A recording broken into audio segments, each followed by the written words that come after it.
Hi cricket fans. IPL 2026 ಆರಂಭಕ್ಕೂ ಮುನ್ನ Kolkata night Riders ತಂಡದಿಂದ ಒಂದು ದೊಡ್ಡ ಅಪ್ಡೇಟ್ ಬಂದಿದೆ.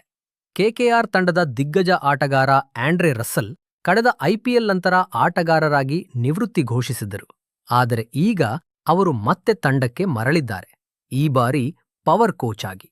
ಹೌದು, 11 ಸೀಸನ್ಗಳ ಕಾಲ ಕೆಕೆಆರ್ ಪರ 133 ಪಂದ್ಯಗಳನ್ನು ಆಡಿದ ರಸ್ಸೆಲ್ ಈಗ ಬ್ಯಾಟ್ಸ್ಮನ್ಗಳಿಗೆ ಸಿಕ್ಸರ್ ಹೊಡೆಯುವ ಕಲೆಯನ್ನು ಕಲಿಸುತ್ತಿದ್ದಾರೆ.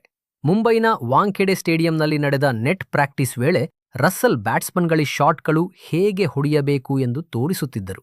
Tim Seifert, Cameron Green, Manish Pandey ಮತ್ತು ರಮಣದೀಪ್ ಸಿಂಗ್ ಅವರ ಜೊತೆ ರಸ್ಸೆಲ್ ಮಾತನಾಡಿ ಸಲಹೆ ನೀಡಿದರು. ಸೋಷಿಯಲ್ ಮೀಡಿಯಾದಲ್ಲಿ ಮಾತನಾಡಿದ ರಸ್ಸೆಲ್ ಹೇಳಿದರು, ನಾನು ಜನರಿಗೆ ಸಿಕ್ಸರ್ ಹೇಗೆ ಹೊಡೆಯಬೇಕು ಎಂದು ಕಲಿಸುತ್ತೇನೆ. ಕೆಕೆಆರ್ ತಂಡವು ರಸ್ಸೆಲ್ ಅವರ ಗೌರವಕ್ಕಾಗಿ ನಂಬರ್ 12 ಜರ್ಸಿಯನ್ನು ರಿಟೈರ್ ಕೂಡ ಮಾಡಿದೆ. ಈಗ ಎಲ್ಲರ ಕಣ್ಣುಗಳು ಮಾರ್ಚ್ 29ರಂದು ನಡೆಯುವ ಪಂದ್ಯತ್ತ. ವಾಂಖೆಡೆ ಸ್ಟೇಡಿಯಂನಲ್ಲಿ ಕೆಕೆಆರ್ ವಿರುದ್ಧ ಮುಂಬೈ ಇಂಡಿಯನ್ಸ್ ನಡುವೆ ಭಾರೀ ಪಂದ್ಯ ನಡೆಯಲಿದೆ.